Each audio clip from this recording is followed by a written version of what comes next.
Busari Misi dengan keluarga Martasari.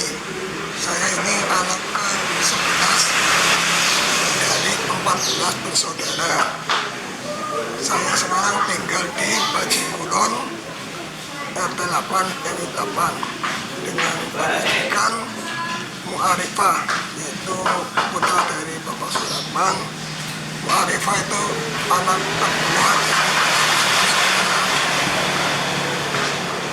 dengan alamat Bajingwetan RT 2 RW 3. Saya sekarang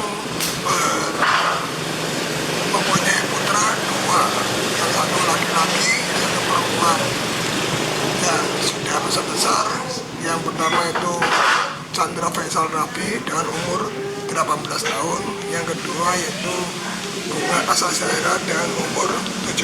Sebelah saya itu dari kecil tinggal di Jalan Babu. Dari kecil itu saya tuh mengikuti orang tua terus, tidak pernah kemana-mana. Dari sekolah TK, SD, SMP, semuanya tuh di rumah terus ngikutin orang tua. Pengalaman waktu kecil banyak sekali, tapi yang paling saya ingat itu waktu saya mati itu selalu dikejar-kejar oleh bayi saya, Mbak Suryani. Itu yang paling galak. Kalau saya belum mandi itu paling marah. Kalau saya belum mandi itu dikejar-kejar sambil membawa sapu, ikut mandi kita. Pokoknya lucu lah kalau dengan itu. Terus kalau masalah sekolah itu saya termasuk orang yang tidak begitu cerdas dibandingkan dengan saudara-saudara saya itu banyak ketinggalan. Tapi alhamdulillah saya selalu naik terus karena saya selalu disiplin untuk belajar di sekolahan. Dan waktu SD itu saya bisa baca tulis itu waktu kelas 5. Itu pun yang mengajarkan saya itu, bagi saya Soehardi, kalau saya suruh belajar itu selalu marah-marah dan selalu bawa penggaris. Kalau nggak bisa baca, tutup, nggak bisa baca, tutup gitu. Dan alhamdulillah karena jasa dari Pak Soehardi, jadi saya bisa baca. Waktu itu udah kelas 5 SD baru bisa baca. Dengan kata-katanya Pak saya Pak Soehardi, jadi saya bisa baca. Kayak apa, terima kasih sekali. Karena dia meskipun galak itu untuk kebaikan. Terus waktu SMP juga saya masih tertinggal, jadi tidak begitu pintar lah dalam pelajaran. Dan saya selalu mengadu kepada mama saya, "Ma, kenapa sih aku butuh ya? Bodoh itu gak apa-apa, yang penting nasib itu kan Tuhan yang mengatur." Jadi saya selalu semangat untuk maju. Alhamdulillah saya bisa menghidupi anak istri dan terbilang ya cukup lumayan lah. Itu karena semangat dari mama saya juga nggak bisa pintar ngomong, nggak bisa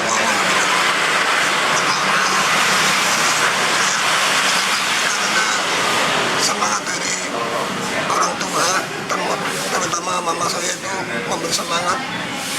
Nggak pintar yang nggak apa-apa, yang penting itu kan rezeki Allah yang mengatur. Jadi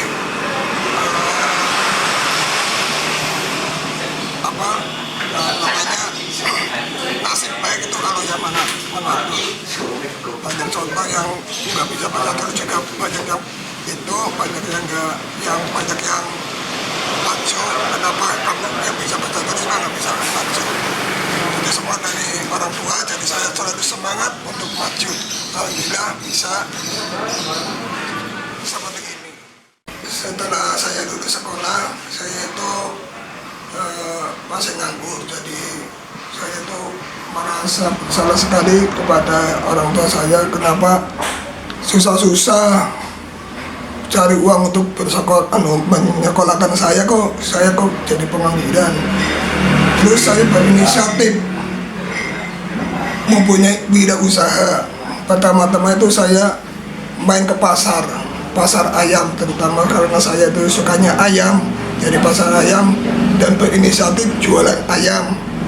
Waktu itu masih bermodalkan dari mamat, dikasih modal tapi harus mengembalikan. Waktu itu kasih modal 25.000 dan harus mengembalikan 25.000 sama mama, dikasih modal situ.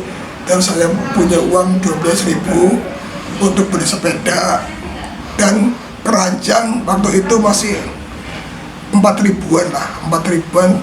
Jadi modal 16.000, saya 16.000 tambah 25.000, saya muter-muter ke desa cari ayam dan dijual ke pasar. Itu waktu itu. Terus karena masih muda jadi nggak telaten, terus saya minta kerjaan sama Mbak Yu saya, Mbak Harti, dan sama Mbak Harti dikasih pekerjaan. Saya senang banget kasih kerjaan, hore dapat kerja, aku bisa kerja gitu. Terus karena saya itu sifatnya bosenan, jadi saya di tempatnya Mbak Harti itu cuma 2 tahun. Terus saya pulang terus karena jiwa saya itu pengennya mandiri ya, jadi saya mempunyai usaha lagi, itu jualan kelotong, bikin keset, bikin lapel, bikin sapu, dan saya jual sendiri. Waktu itu saya juga mempunyai anak buah banyak yang suruh, yang pengangguran saya rekrut, saya beri keterampilan dan saya pekerjakan.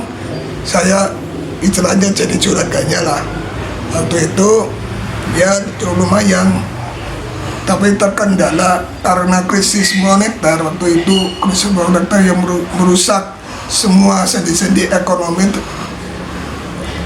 terkecuali itu ekonomi kerajinan. Jadi saya terimbas pada krisis moneter, usaha saya bangkrut dan saya tidak patah semangat, jadi pengangguran lagi. Terus saya ketemu dengan istri saya, terus saya menikah dengan istri saya waktu itu tahun 2000. Waktu itu masih jadi pengangguran, masih lontang-lantung, dan saya tuh bekerja itu serabutan, jadi apa aja, jualan dari tebas pete, tebas duren, tebas apa aja yang ada di lokasi saya tebas, saya itu jual ke pasar. Ya alhamdulillah ada hasilnya. Terus alhamdulillah pada waktu itu juga tahun 2000 saya itu mendapat tawaran untuk menjadi pegawai PDAM. Ya alhamdulillah saya jalani sampai sekarang. Karena tak pikir-pikir itu bekerja di PDAM itu cuma bisa untuk makan doang. Kalau untuk kemajuan saya rasa kurang. Jadi saya sewaktu ada waktu luang saya putar otak untuk cari uang.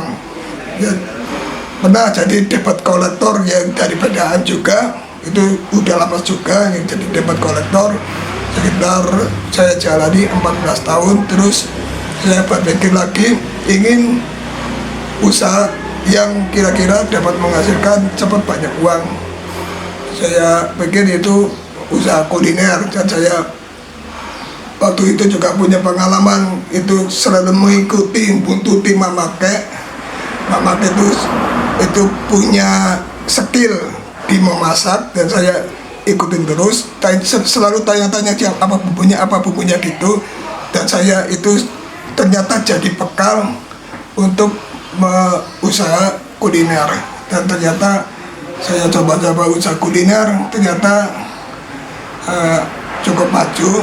Sekarang itu saya usaha kuliner ayam goreng dan ayam bakar BIM sekarang udah mempunyai 2 cabang.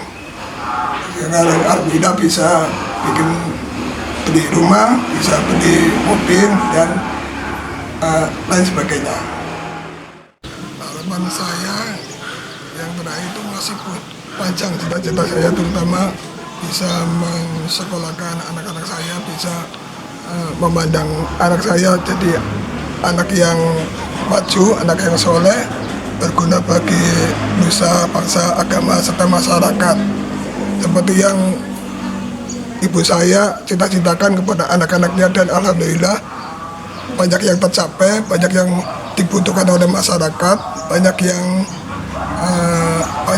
jadi tokoh masyarakat. Cita-cita saya juga kepada keluarga Batasari itu untuk kerukunan tetap terjaga seperti ini sampai anak keturunan, sampai anak cucu, buyut, cicit, cagak fareng dan lain sebagainya.